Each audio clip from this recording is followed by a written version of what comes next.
दोस्तों नमस्कार। एक ज़बरदस्त ब्रेकिंग न्यूज़ आ रही है, इस वजह से हमने आपको इस खबर से अवगत कराने के लिए इस वीडियो को बनाना हमारा मकसद है कि देश के एक प्रदेश में झारखंड में एक ज़बरदस्त खबर का डेवलपमेंट हुआ है।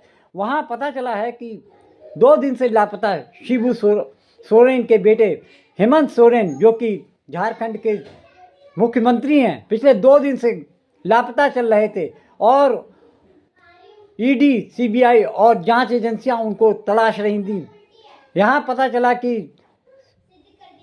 हेमंत सोरेन दिल्ली में हैं, तो उनके दिल्ली आवास पे भी छापा मारा गया, लेकिन हेमंत सोरेन वहाँ पे भी नहीं मिले। बाद में पता चलता है कि हेमंत सोरेन दिल्ली से वाया कार होकर झारखंड पहुँच गए हैं और उन्होंने अपने ईमेल से ये ईडी को सूचित किया कि वो 31 तारीख को ईडी के सामने पेश हो सकते हैं। दोस्तों, ईडी ने उनको पूछताछ के लिए 10 सम्मन जारी किए थे, लेकिन आज तक किसी भी सम्मन में वो पेश नहीं हुए और उन्होंने ये बताया कि 22 से लेकर 31 जनवरी तक ईडी के सामने पेश हो सकते हैं। तो कल 31 तारीख है और ईडी 1 बजे उनके आवास पर पहुंचकर पूछताछ करेगी। बहुत ज़्यादा आशंका है कि ईडी उनको गिरफ्तार कर ले। इन्हीं सब आशंकाओं को देखते हुए शिबू सोरेन के बेटे हेमंत सोरेन, जो चीफ मिनिस्टर हैं और झारखंड मुक्ति मोर्चा के बड़े नेता हैं और प्रदेश की कमान उन्हीं के हाथ में है, वो चाह रहे हैं कि ईडी की कार्रवाई हो उससे पहले वो इस्तीफ़ा देकर अपनी ही पार्टी या अपने गठबंधन के किसी व्यक्ति को वो प्रदेश की कमान सौंप दें। दोस्तों, मालूम है कि आपको हेमंत सोरेन इंडिया गठबंधन के एक बड़े नेता के रूप में जाने जाते हैं और मोदी सरकार और एनडीए की सरकार इस समय उन सभी नेताओं के पीछे हाथ धो के पड़ी है कि उन्होंने अपनी सारी जांच एजेंसियों को उन नेताओं के पीछे लगा दिया है जो कि इंडिया गठबंधन में आगे बढ़ चढ़कर हिस्सा ले रहे हैं। जैसे सबसे पहले ममता बनर्जी के साथ में उनके भतीजे अभिषेक बनर्जी, जो कि सांसद हैं, वो उनको ईडी और सीबीआई के घेरे में ले रखा है, जिसकी वजह से ममता बनर्जी जितनी एक्टिव दिखती थी वो अब धीरे धीरे इंडिया गठबंधन से साइड होती जा रही हैं। यहाँ तक कि उन्होंने साफ कह दिया कि इंडिया गठबंधन में उनका कटसी रहेगा, यानी बहुत ज़्यादा वो सहयोग नहीं कर सकेंगी, खास तौर से बंगाल में। उन्होंने साफ कह दिया है कि बंगाल में वो पश्चिम बंगाल में वो कांग्रेस के साथ सीट शेयरिंग नहीं करेंगी।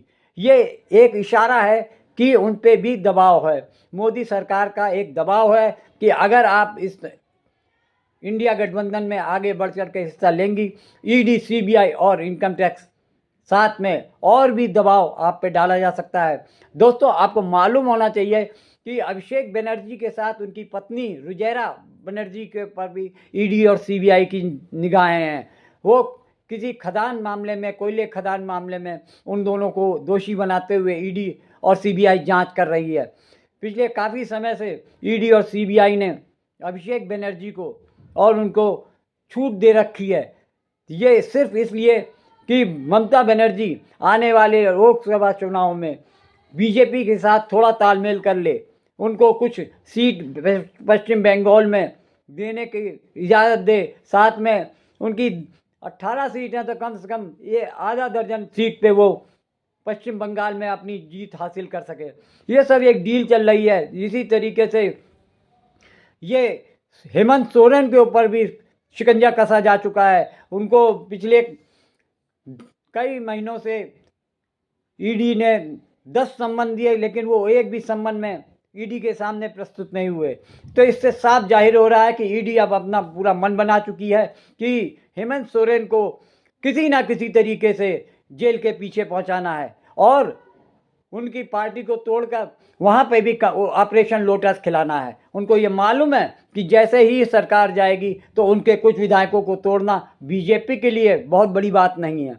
वो ये कई बार साबित कर चुकी है, जहाँ भी फूट पड़े वहाँ बीजेपी अपना मतलब सिद्ध करना बखूबी जानती है। जैसे कि महाराष्ट्र में हुआ, जैसे कि गोवा में हुआ, जैसा कि पहले कर्नाटक में हुआ था, मध्य प्रदेश में हुआ, वहाँ पर भाजपा ने ईडी, सीबीआई और इनकम टैक्स के जरिए जांच एजेंसियों का बेजा इस्तेमाल करते हुए वहाँ विधायकों को धन बल और ईडी का डर दिखाकर अपने पक्ष में करने में कामयाबी पाई, और इस मौके को वो अपने हाथ से निकलने नहीं देना चाहते। एक तरफ ईडी, सीबीआई विधायकों के, सत्तारूढ़ दल के विधायकों के पीछे जमकर पड़ गई है, उसी तरीके से वो धन बल को भी वो हासिल कर चुकी है। इससे पहले भी एक बार झारखंड में विधायक खरीद फरोख्त का मामला सामने आया था, लेकिन अंतिम क्षणों में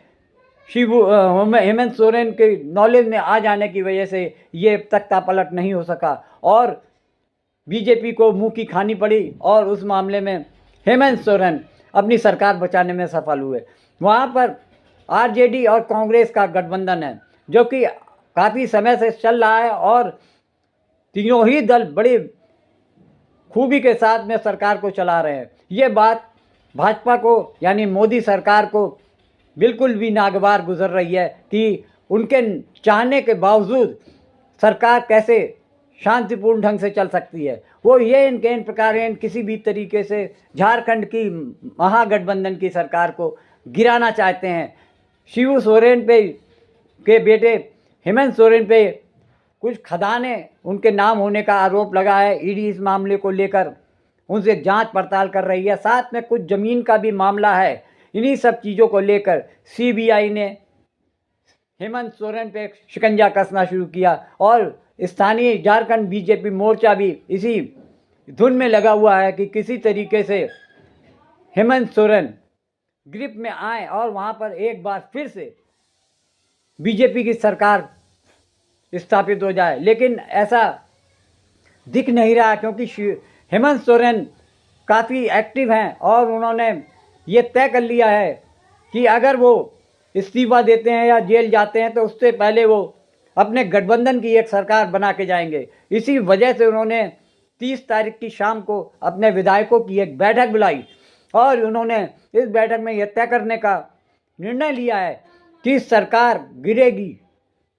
गिरेगी नहीं, बल्कि इस्तीफा दे के मैं, अगर मुझे ईडी जेल भी भेजती है तो हमारी सरकार का नियंत्रण करने और उसका मुख्यमंत्री तय करके जाएंगे।